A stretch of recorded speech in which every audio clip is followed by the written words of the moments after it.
나는 어느덧 60대 중반의 문턱을 넘어선 여자였다. 긴 세월 홀로 아이들을 키우며 정신없이 달려왔던 삶이 어느덧 제자리를 찾아가는 듯했다. 아이들은 각자의 둥지를 찾아 떠났고 나는 작은 투룸 아파트에서 혼자만의 평화로운 시간을 보내고 있었다. 그림을 배우고 도예 수업에 다니며 잊고 살았던 나의 꿈들을 하나씩 되찾아 가는 요즘이었다. 그러던 어느 날 문화센터에서 그림을 함께 그리던 김철수 씨를 만났다. 그는 따뜻한 미소와 깊은 눈빛을 가진 남자였다. 나처럼 아내와 사별한 지 오래되었지만 그의 눈빛에서는 삶에 대한 깊은 이해와 다정함이 묻어났다.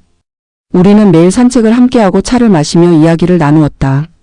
그의 말 한마디 한마디는 나의 메마른 가슴에 촉촉한 단비처럼 스며들었다. 나는 그와 함께하는 시간이 너무나 편안하고 행복했다. 우리는 한강변을 따라 걸으며 서로의 지나온 삶의 이야기는 물론 지금의 소소한 일상까지 공유했다. 철수 씨는 내가 미처 깨닫지 못했던 나의 가치와 재능을 칭찬해 주었고 그런 그의 격려가 나는 고마웠다. 새로운 감정은 예상치 못한 순간에 찾아왔다. 잊었던 사랑이라는 감정이 내 안에서 다시 피어나는 것을 느꼈다. 나이가 들어 다시 누군가를 사랑하게 될 줄은 꿈에도 생각지 못했다. 젊은 시절 남편을 잃고 난 후 사랑은 사치라고 여기며 살아왔는데 철수 씨는 나의 닫혔던 마음의 문을 조금씩 열어주었다. 함께 걷는 길, 마주 앉아 나누는 따뜻한 차 한 잔, 사소한 모든 순간들이 나에게는 기적 같았다. 그의 손을 잡는 순간 심장이 다시 뛰는 것을 느꼈다. 이런 감정을 다시 느낄 수 있다는 사실에 감사하면서도 한편으로는 두려움이 밀려왔다. 다시 누군가를 사랑하는 것은 큰 용기가 필요한 일이었다. 지난날 떠나보낸 남편에 대한 미안함이 문득 가슴을 짓눌렀고 한편으로는 이 나이에 무슨 사랑이냐며 손가락질할 세상의 시선이 겁났다. 그럼에도 불구하고 철수 씨와 함께하는 시간은 나에게 새로운 활력과 생기를 불어넣어 주었다. 그의 존재 자체가 나에게 큰 위로이자 기쁨이 되었다. 하지만 우리는 단순히 좋은 친구 이상의 감정을 서로에게 느끼고 있었다. 어느 날 저녁 식사 자리에서 철수 씨가 조심스럽게 말했다. 우리 이제 어떻게 할까? 그의 질문에 나는 대답할 수 없었다. 내 마음은 이미 그에게 기울었지만 현실의 벽은 높고 두꺼워 보였다. 우리 같은 시니어 커플에게는 젊은 연인들처럼 단순하게 연애만 할까, 동거를 할까, 아니면 결혼을 할까 하는 선택이 쉬운 일이 아니었다. 오랜 세월 쌓아온 각자의 삶의 방식이 있었고 무엇보다 자식들의 눈치를 볼 수밖에 없었다.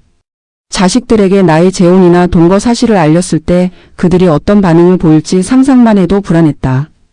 혹시 엄마의 노후 자산에 대해 의심의 눈초리를 보내지는 않을까? 아니면 그동안 자식만을 위해 헌신한 엄마의 삶을 배신했다고 생각하지는 않을까 하는 걱정이 앞섰다. 나는 두 아들을 둔 엄마였다. 그 아이들은 내 삶의 전부였고 내 결정이 그들에게 조금이라도 누가 될까봐 늘 조심스러웠다. 큰아들 성민이는 내가 새 사람을 만나는 것에 대해 그다지 달가워하지 않는 눈치였다. 그동안 홀로 나를 지키며 살아온 내가 그에게는 영원히 외로운 엄마로 남아있기를 바라는 것 같았다. 특히 최근 사업 문제로 마음고생이 심했던 성민이에게 나의 새로운 관계는 또 다른 걱정거리나 심지어는 어머니의 철없는 행동으로 비춰질 수도 있다는 생각에 가슴이 답답했다. 아들 녀석들은 엄마가 혼자 외롭게 살아야만 마음이 편한 걸까 하는 섭섭함이 피어오르기도 했다. 반면 딸 수진이는 미국에서 살고 있었지만 늘 나를 응원해주고 나의 행복을 빌어주는 아이였다. 수진이라면 분명 나의 선택을 지지해 줄 것이라는 믿음은 있었지만 물리적인 거리는 늘 아쉬웠다. 그녀의 지지가 현실적인 문제들을 해결해 줄 수는 없었기 때문이다. 아직 김철수 씨는 나의 가족들이나 친한 친구들과 정식으로 만난 적이 없었다.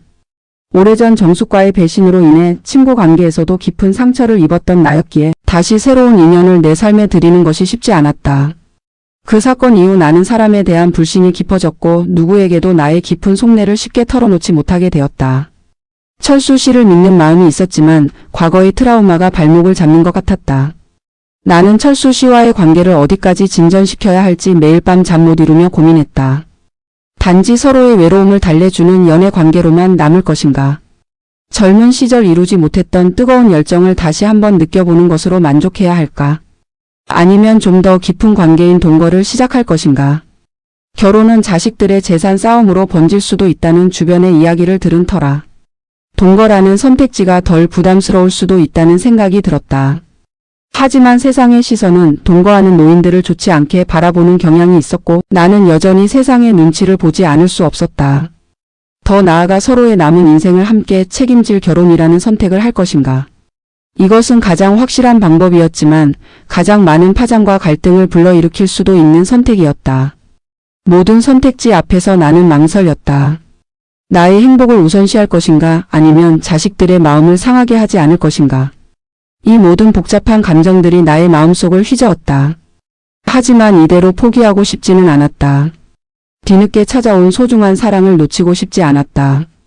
나는 용기를 내어 철수 씨에게 말했다. 조금만 더 시간을 주세요. 나는 우리의 미래를 위해 지혜로운 선택을 하고 싶어요. 그의 얼굴에는 잔잔한 미소가 번졌다. 나를 이해하고 기다려줄 거라는 믿음이 생겼다. 그 믿음 하나로 나는 굳게 다짐했다. 이 새로운 사랑 앞에서 나는 더 이상 도망치지 않으리라고.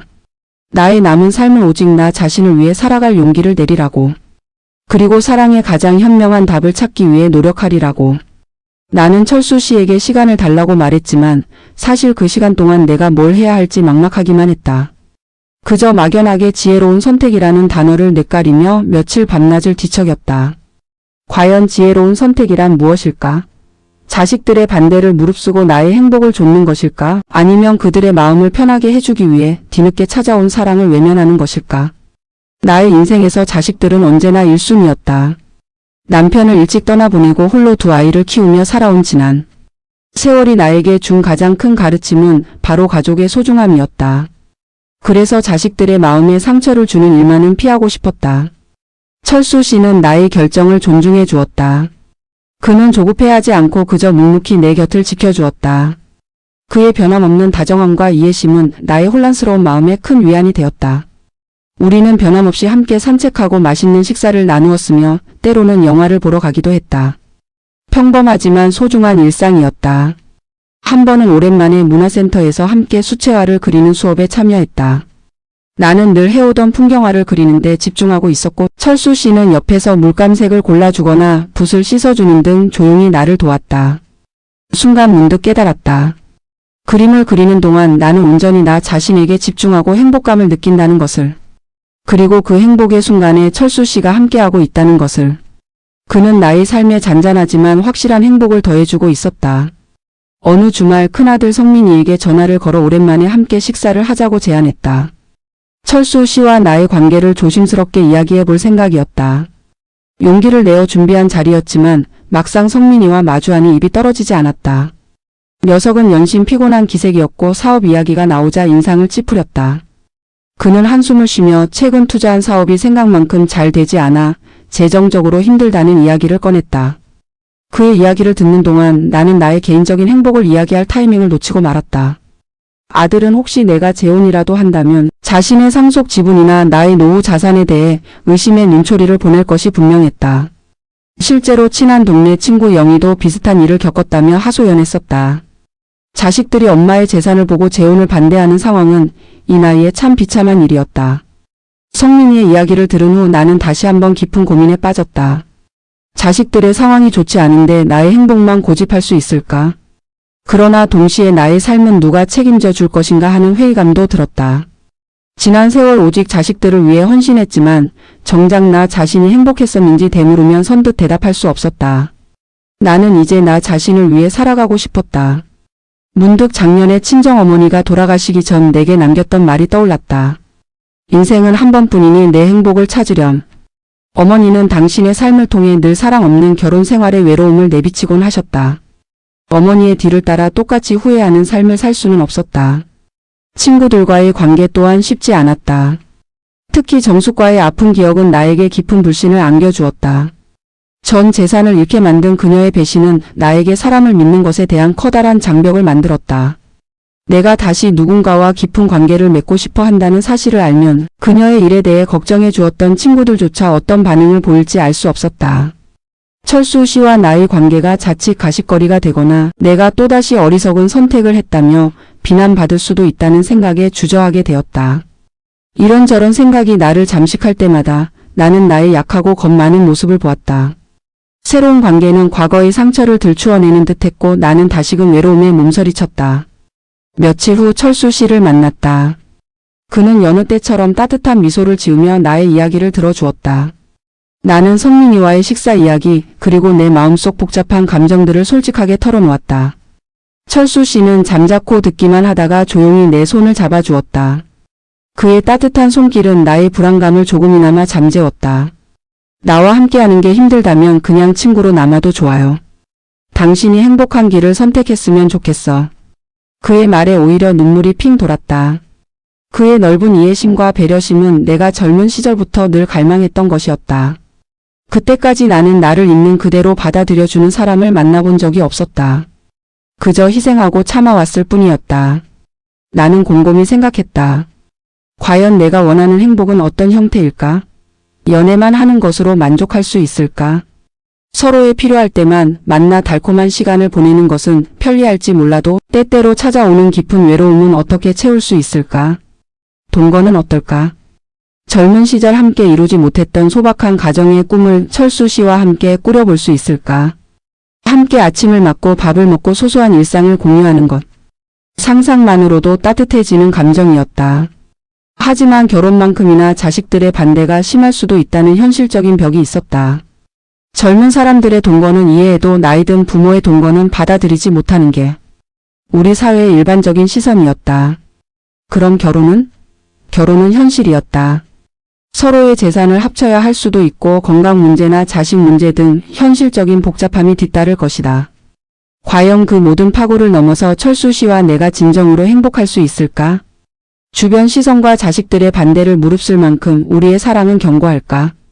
내 마음속에는 여전히 불신과 미움의 그림자가 남아 있었지만 철수 씨를 향한 사랑과 그에게 느끼는 따뜻함은 더욱 커지고 있었다. 이 감정은 나에게 새로운 열정을 불어넣었다. 사랑에는 나이가 없다는 말을 실감하며 내 인생의 마지막 장을 어떻게 장식할지 진지하게 고민하기 시작했다. 이 순간만큼은 나의 행복을 가장 먼저 생각하고 싶었다. 철수 씨의 깊은 이해와 배려심은 내 마음속에 뿌리내린 불안의 씨앗을 보듬어 주었다. 당신이 행복한 길을 선택했으면 좋겠어라는 그의 말은 나에게 더 큰 용기를 주었다. 하지만 동시에 짊어져야 할 부담감도 커졌다. 그의 배려가 고맙지만 내가 과연 그 기대를 저버리지 않고 나의 행복을 찾아낼 수 있을까 하는 의문이 들었다. 마치 가파른 산을 오르다 잠시 멈춰 선 것처럼 나는 앞으로 나아가야 할 방향을 고민하며 숨을 고르는 중이었다. 나의 인생에서 이토록 중요하고 복잡한 갈림길에 서본 적이 있었던가. 그제야 나는 내가 얼마나 나약하고 어쩌면 어리석게 살아왔는지 깨닫기 시작했다. 누군가의 아내로 두 아들의 엄마로 살면서 나라는 존재는 늘 뒷전이었다. 나의 감정, 나의 욕망은 늘 가족이라는 이름 아래 억압되어 있었다. 며칠 밤낮을 고민한 끝에 나는 큰아들 성민이에게 다시 연락을 했다. 이번에는 철수 씨와의 관계를 확실히 이야기하리라 마음먹었다. 그의 사업 문제로 힘들어하는 모습을 보며 주저했지만 더 이상 미룰 수 없다는 판단이 섰다. 카페에서 마주 앉은 성민이의 얼굴에는 여전히 피로가 역력했다. 나는 잔뜩 긴장한 목소리로 철수 씨와의 만남 그리고 내가 느끼는 감정들을 조심스럽게 꺼냈다. 나의 이야기가 끝나자 성민이의 표정은 싸늘하게 굳어졌다. 그는 테이블을 한참 동안 노려보다가 무겁게 입을 열었다. 엄마, 그 나이에 무슨 사랑입니까? 저희가 불효자라 엄마를 외롭게 한 것 같아 죄송하지만 그래도 이건 좀 아닙니다. 저희 보기에도 그렇고 주변 사람들도 뭐라고 하겠어요. 아버지가 돌아가신 지 얼마나 됐다고 벌써 다른 남자를 만납니까? 혹시 재산을 노리고 접근한 사람 아니에요? 성민이의 말은 비수처럼 날아와 내 가슴을 꿰뚫었다. 그의 말에서 내가 느낀 것은 걱정보다는 나에 대한 불신과 불편함 그리고 재산에 대한 우려였다. 나는 내 행복이 그들에게 이토록 이기적인 것으로 비칠 수 있다는 사실에 큰 충격을 받았다. 그의 그 나이에라는 말은 내가 여전히 어리고 불완전한 존재로 취급받고 있다는 느낌을 주었고 아들에 대한 깊은 실망감과 동시에 서운함이 몰려왔다. 애써 담담하게 재산을 노리는 사람이라니 너무 심한 말 아니니? 엄마가 그리 쉽게 판단할 사람이라고 생각하니? 하고 되물었지만 성민이는 이미 다른 말을 꺼내고 있었다. 저도 요즘 회사 일로 머리가 터질 것 같아요. 엄마 혼자서 외롭게 사시는 게 마음에 걸리긴 하지만 지금은 저희도 엄마 걱정까지 해드릴 여유가 없어요. 게다가 엄마가 그 남자랑 살림이라도 합치시면 저희는 어떻게 되겠어요? 상속 문제도 복잡해질 거고. 그의 말 속에서 나의 존재 가치는 온전히 엄마와 재산으로만 한정되는 것 같았다. 나의 자존심은 산산조각 났다. 그날 밤 나는 밤늦도록 잠을 이루지 못했다. 성민이의 말들이 머릿속을 맴돌며 나를 괴롭혔다. 나는 정말 철없는 엄마였던가. 나의 행복은 자식들의 불편함보다 하찮은 것인가. 한참을 뒤척이다 결국 멀리 미국에 있는 딸 수진이에게 전화를 걸었다. 자정이 훌쩍 넘은 시간이었지만 수진이는 내 전화를 받자마자 걱정스러운 목소리로 엄마 무슨 일 있어요? 하고 물었다. 나는 울먹이며 성민이와의 대화 내용을 털어놓았다. 수진이는 내 이야기를 잠자코 듣더니 한참 후 차분하게 말했다. 엄마 성민이 오빠 마음도 이해는 돼요. 그렇지만 엄마가 엄마의 삶을 사는 것도 중요해요. 저희는 엄마의 행복을 진심으로 바라요. 엄마 이제는 엄마 자신을 위해 살아도 돼요. 수진이의 따뜻한 위로는 내게 단비와 같았다. 비록 몸은 멀리 떨어져 있지만 내 마음을 진정으로 헤아려주는 이는 딸 수진이라는 생각에 한없이 고마웠다. 그녀의 지지 속에서 나는 작은 희망의 빛을 보았다. 다음날 아침 나는 친한 친구 영희에게 연락했다. 영희는 내가 가장 힘들었던 시절 정숙에게 배신당했을 때 내 곁을 묵묵히 지켜주었던 유일한 친구였다. 그녀는 내 이야기를 듣고 깊은 한숨을 내쉬었다. 내 마음 충분히 이해해. 나이가 들면 외로움이 가장 큰 적이라고 하잖아. 다시 사랑이 찾아왔다는 건 축복이지. 그런데 자식들 문제는 정말 어려운 숙제야. 내가 정숙이 때문에 얼마나 힘들어했는지 내가 누구보다 잘 아는데 또 다른 사람 때문에 상처받을까봐 걱정돼. 철수 씨가 아무리 좋은 사람이라도 새로운 관계는 늘 신중해야 해. 영희의 조언은 따뜻했지만 그녀의 얼굴에는 나의 상처에 대한 걱정과 함께 새로운 도전에 대한 염려가 교차했다. 친구의 우려마저도 나의 행복을 향한 길을 어렵게 만드는 것 같아 마음이 아팠다. 하지만 그녀의 솔직한 걱정은 내가 현실을 직시하게 만드는 계기가 되었다. 나는 과거의 아픔이 또다시 반복될까 하는 두려움, 새로운 인연에 대한 깊은 불신이 여전히 내 안에 남아있음을 인정할 수밖에 없었다. 철수 씨를 만났다. 이번에는 그에게 나의 고민과 자식들의 반응, 그리고 친구의 걱정까지 모두 털어놓았다. 그는 나의 이야기를 경청하며 조용히 고개를 끄덕였다. 나도 가족들이 있어. 당신의 마음을 충분히 이해해요. 나의 자식들도 아마 비슷한 반응을 보일지 몰라. 쉽지 않은 길이라는 걸 알아요. 그의 솔직한 고백에 나는 오히려 편안함을 느꼈다. 그 또한 나처럼 현실적인 고민을 하고 있다는 사실이 우리 사이의 거리를 좁혀주었다. 그는 잠시 침묵하더니 나에게 깊은 눈빛으로 말했다. 나는 당신을 진심으로 아끼고 사랑합니다. 당신과 함께 남은 인생을 보내고 싶어요. 비록 세상의 시선이 곱지 않고 자식들의 반대가 있더라도 우리의 사랑으로 이 모든 어려움을 이겨낼 수 있다고 믿어요. 동거든 결혼이든 어떤 형태가 되었든 당신의 곁에서 당신을 지키고 싶어요. 그의 고백은 나의 심장을 다시 뜨겁게 만들었다. 사랑으로 모든 것을 이겨낼 수 있다는 그의 말은 나에게 큰 울림을 주었다. 나는 그의 손을 잡고 조용히 대답했다. 철수 씨, 저도 당신을 믿고 싶어요. 그리고 당신과 함께 이 길을 가고 싶어요. 더 이상 외면하고 도망치지 않을 거예요. 우리 함께 용기를 내봐요. 우리는 서로의 눈빛 속에서 같은 결심을 읽었다. 그리고 함께 어떻게 이 현실적인 어려움들을 극복해 나갈지 그 방법을 진지하게 논의하기 시작했다. 먼저 자식들에게 동거에 대해 이야기해 보기로 했다. 그것은 결혼보다 부담이 적고 서로를 더 깊이 알아가는 시간이 될 수 있다고 판단했다. 그리고 무엇보다 재산이라는 오해를 불러일으킬 소지를 최소화할 수 있을 것이라 생각했다. 우리의 사랑을 이해와 포용으로 지켜내기 위한 첫걸음이었다. 나는 철수 씨와 머리를 맞대고 자식들에게 어떻게 이야기를 꺼낼지 의논했다. 그는 조용하지만 확신에 찬 목소리로 말했다. 재산을 염려하는 마음 당연할 거예요. 하지만 우리의 사랑은 계산으로 설명할 수 있는 것이 아닙니다. 나는 당신과의 삶을 진정으로 원합니다. 아이들에게 동거를 제안합시다. 결혼보다 훨씬 부담이 적을 겁니다. 함께 살아보며 서로를 더 깊이 이해하고 서로의 빈자리를 채워가는 모습을 보여준다면 언젠가는 그들도 우리를 진심으로 축복해 줄 겁니다. 그의 말은 나의 굳건한 결심에 더욱 단단한 뿌리를 내려주었다. 결혼이 아닌 동거는 재산 싸움이라는 오해를 사전에 차단할 수 있는 현명한 선택이라는 생각이 들었다. 서로의 삶에 대한 책임은 함께하되 법적인 얽매임에서 오는 복잡함은 피할 수 있었다. 성민이에게 다시 만남을 요청하는 것은 쉽지 않았다. 지난번 대화의 상처가 아물지 않았기 때문이다. 하지만 피할 수 없는 일이었다. 성민이는 내 제안을 시큰둥하게 받아들였고 만나는 자리에서도 시종일관 팔짱을 낀 채 경계심을 풀지 않았다. 나는 애써 차분하게 철수 씨와의 동거 계획을 이야기했다. 우리의 관계가 단순히 감정적인 일시적인 만남이 아니라 서로의 삶을 진지하게 함께 하고자 하는 결심이라는 것을 강조했다. 그리고 재산 문제에 대한 그의 염려를 해소하기 위해 엄마의 모든 재산은 너희들 앞으로 미리 명의를 변경해 둘 생각이다. 내가 철수 씨와 함께 살아도 엄마의 자산에는 아무런 영향이 없을 거다. 이 결정은 오로지 엄마의 행복을 위한 선택이고 너희에게 조금도 피해가 가지 않도록 미리 모든 것을 정리해 두겠다고 덧붙였다. 나의 솔직한 고백에도 성민이의 얼굴은 풀리지 않았다. 오히려 더 깊은 불신이 드리운 것 같았다. 재산 때문이 아니라는 건 알겠습니다. 하지만 그 남자분도 자식이 있을 거 아닙니까? 엄마가 그쪽 자식들에게 뒷바라지라도 해줄까 봐 걱정되는 건 어쩔 수 없어요. 저희 엄마인데 다른 사람 자식들 챙기는 걸 보고 싶지 않아요. 그리고 이웃 사람들이나 친척들은 뭐라고 생각하겠습니까? 이 나이에 동거라니요? 저희 얼굴에 먹칠하는 겁니다. 제발 저희 생각을 조금만 해주세요, 엄마. 그의 목소리에는 이기심과 함께 여전히 나에 대한 이해 부족이 묻어났다. 나는 상처받았지만 더 이상 그의 설득에 매달리지 않았다. 나의 행복이 아들의 사회적 시선보다 덜 중요할 수는 없었다. 그저 단호하게 말했다.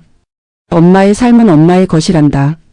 너희도 각자의 삶을 살듯이 엄마도 남은 내 인생을 나답게 살고 싶어. 너희가 엄마를 걱정하는 마음은 이해하지만 엄마의 선택을 존중해 주었으면 좋겠다. 그렇게 우리의 대화는 답을 찾지 못한 채 끝이 났다. 나는 착잡한 마음으로 발길을 돌렸다. 반면 수진이에게 소식을 전했을 때 그녀는 처음부터 끝까지 진심으로 나를 응원해 주었다.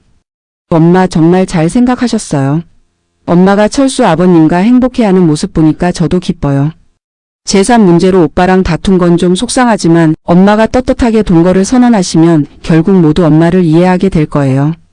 저희도 엄마의 행복이 가장 중요해요. 철수 아버님께도 우리 엄마 잘 부탁드린다고 꼭 전해주세요. 수진이의 활기찬 목소리는 나의 마음에 큰 위안과 힘을 불어넣어 주었다. 역시 딸은 달랐다. 비록 멀리 떨어져 있지만 그녀는 늘 내 마음을 가장 먼저 헤아려 주는 존재였다. 철수 씨 또한 그의 두 자녀에게 동거 사실을 조심스럽게 알렸다. 예상대로 그의 딸은 심하게 반대했다고 했다. 아빠 결혼도 아니고 동거라니요? 저희가 부끄러워서 고개를 들고 다닐 수가 없어요. 제가 그 여자분 때문에 친구들 사이에서 놀림이라도 받으면 어떻게 하실 거예요?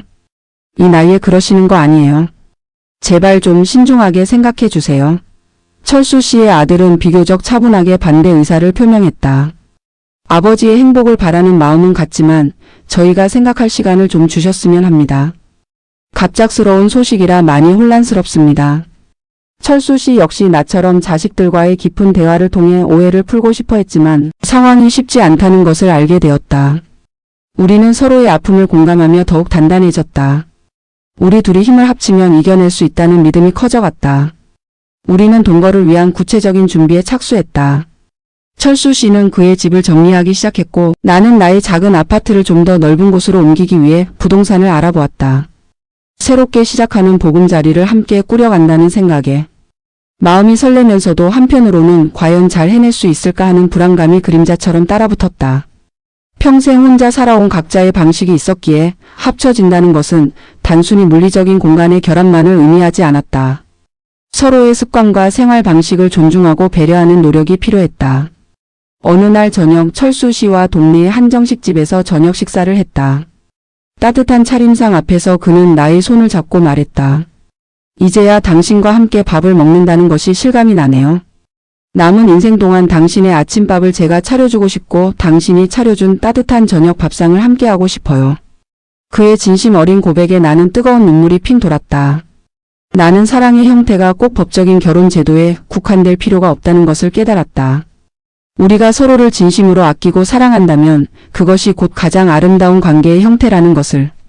동거라는 이름이든 아니면 다른 어떤 이름이든 상관없었다. 중요한 것은 우리의 마음이었다. 친구 영희는 나의 동거 소식에 복잡한 표정을 지었다. 내가 행복하다면 됐어. 다만 남자 문제는 항상 조심해야 해. 너 정숙이 일 때문에 상처받은 거 아직 안 잊었잖아? 철수 씨. 아무리 좋다고 해도 혹시 모르는 일이니까 늘 한 발짝 떨어져서 지켜봐야 해. 영희의 걱정은 나의 과거 상처에서 비롯된 것이었다. 나는 그녀의 진심을 알기에 고개를 끄덕였다.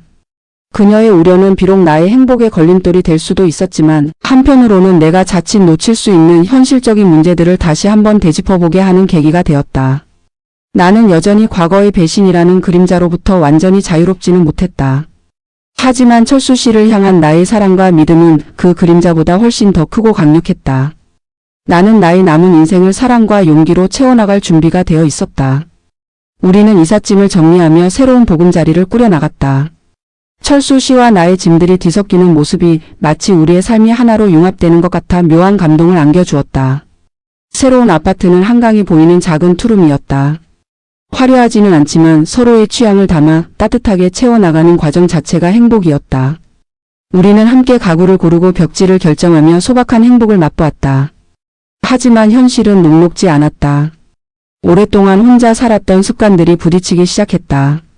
나는 깔끔한 성격인 반면 철수 씨는 물건을 제자리에 두지 않는 편이었다. 사소한 습관들이었지만 때로는 서로에게 잔소리가 되어 돌아오기도 했다. 처음에는 그런 모습에 섭섭함이 들기도 했다.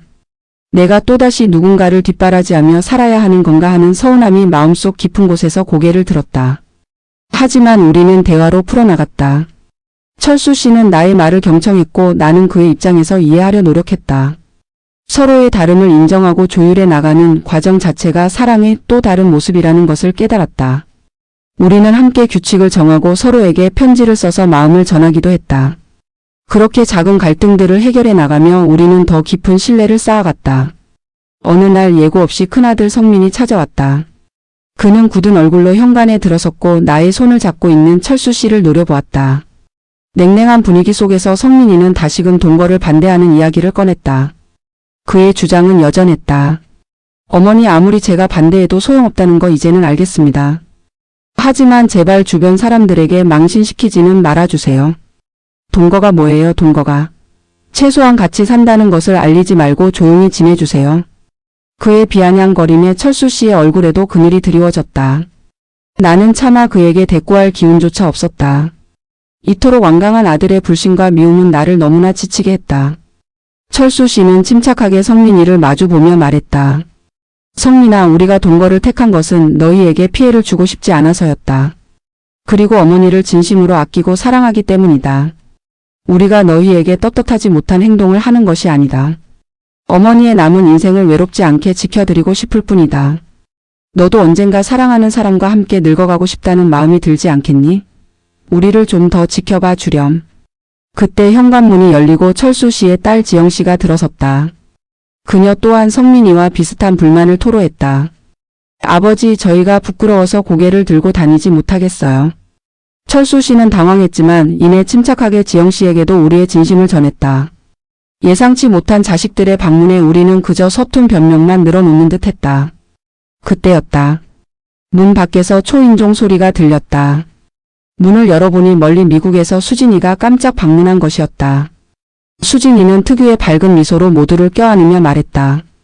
엄마, 철수 아버님, 두 분 정말 보기 좋으세요. 그리고 오빠 지영씨, 우리 부모님 행복해하는 모습 보면서 저희도 힘을 얻어야죠.